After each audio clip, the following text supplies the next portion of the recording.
Praise the Lord, saints. Praise the Lord. My name is Elder Fitz. Welcome to the LFCC Minister's Corner. In this video, we are continuing our IBS series.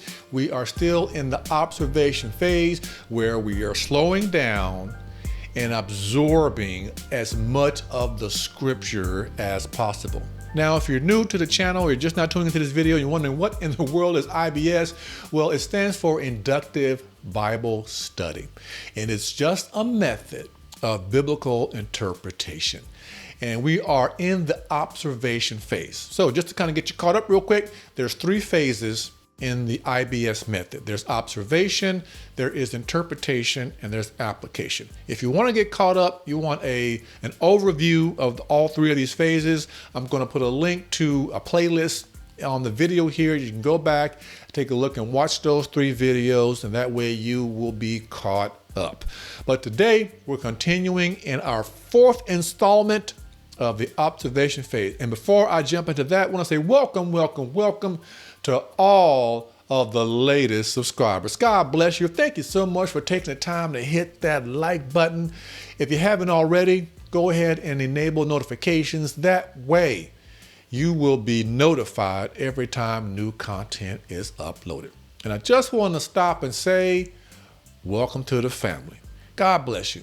So let's go ahead and jump into today's content. So this is our fourth video.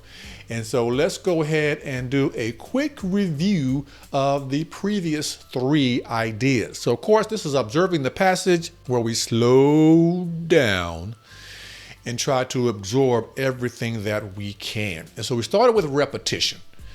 If you want to get a good idea of the theme of a passage, repetition is one way to do that.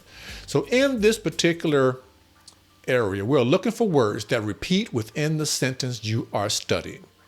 Look for repetition in the larger passage. Look for repeating phrases and statements as well. So this can be a single verse, it can be paragraphs, it can be an entire chapter or book. And it's a great way to get a really good idea of what that particular section you're studying is about. Then in video number 2, we looked at contrast. And here is where we're looking for ideas, items, or individuals that are contrasted with each other. Also, another definition for contrast is an evaluation of things that are different or opposite in the context being viewed. Many times, contrast is noted by the word but. So as you're reading scripture and you come across this particular conjunction, but, look for contrast. Look for what the writer is trying to say in that passage. And the last video that we did was on comparison. And here is where we are looking for similarities, right? So opposite of contrast. So here we're looking for items, ideas, or individuals that are compared with each other. And so in that video, we gave several examples. So I'll also have a link above as well.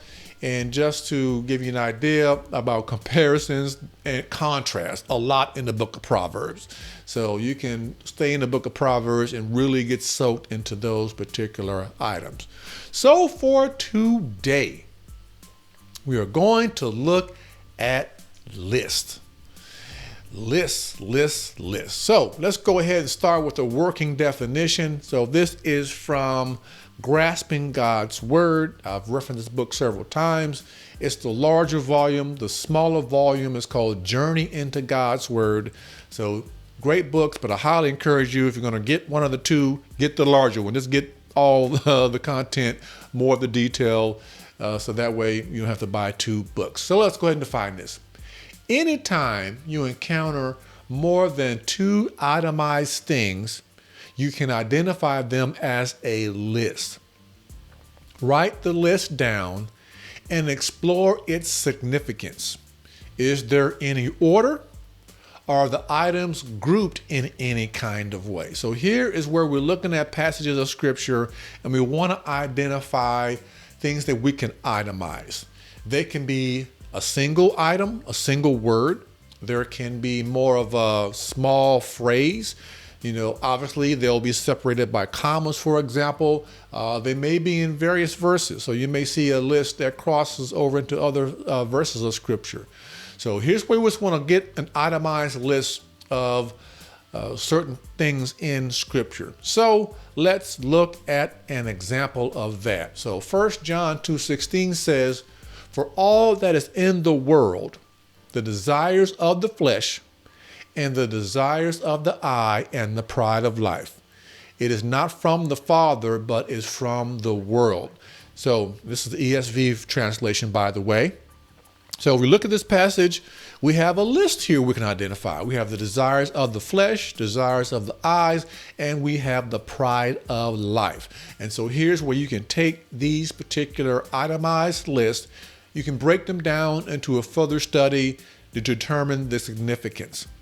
And the one thing I want to mention right now, I hope you are building your skill sets. So as we go through repetition or contrast or comparison, I hope you are already beginning to recognize those items whenever you begin to read Scripture, because this is a skill set that can be developed so that it's almost instantaneous and automatic. When you see Scriptures, you already begin recognizing some of these elements as we go through them, because as you're looking at the Scripture here in 1 John 2:16, the first thing I notice is some words that are repeating, right? We see world in this verse twice.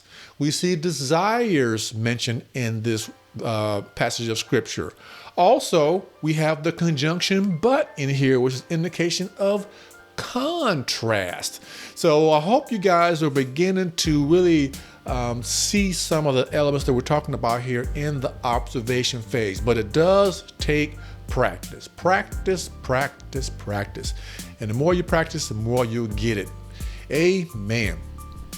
So now let's look at another passage of Scripture, very, very popular, talking about the fruit of the Spirit. This is from Galatians chapter 5, verse 22 through 23. "But the fruit of the Spirit is love, joy, peace, patience, kindness, goodness, faithfulness, gentleness, self-control. Against such things there is no law." So I don't think I need to list out everything here in a bulleted list here. I think we kind of get it from this verse. And also, I want to encourage you to maybe add a word study. When you see this many words or listed items, here's a good opportunity to get even a deeper understanding by actually, going into a Greek lexicon in the case of the New Testament, and list these items out, as we kind of suggested, and then begin to look at the Greek definitions for each of those words and items. Also, if you want to go a deeper study, take love, for example. Do a cross-reference. Look at all of the other passages that also talk about love. But make sure it's the same Greek word. That's why I love Logos Bible Software, because I can go into Logos Bible Software and I can right-click and do Bible word study, and it'll pull up that word and all of the associated scriptures for that Greek word, because you can have multiple words for a particular English word. There may be 4 or 5 in Greek. So just a little idea, just a hint. That's a bonus tip. So not going to charge you that one. That one's for free. Amen. So let's look at another passage here. And this is from 1 Corinthians 13, the love chapter. And it says, "So now faith, hope, and love abide, these 3. But the greatest of these is love." Now remember, one of our working definitions, I'm going to go back to it, it says, "Is there any order?" So we see that when we look at 1 Corinthians 13, because Paul says in this letter to the Corinthians that of these 3, love is the greatest. So he gives us the order here in this particular verse. And so we can set our expectations that, hey, we should love above all things. Love should always be the motivating factor. We should do everything out of love. Amen.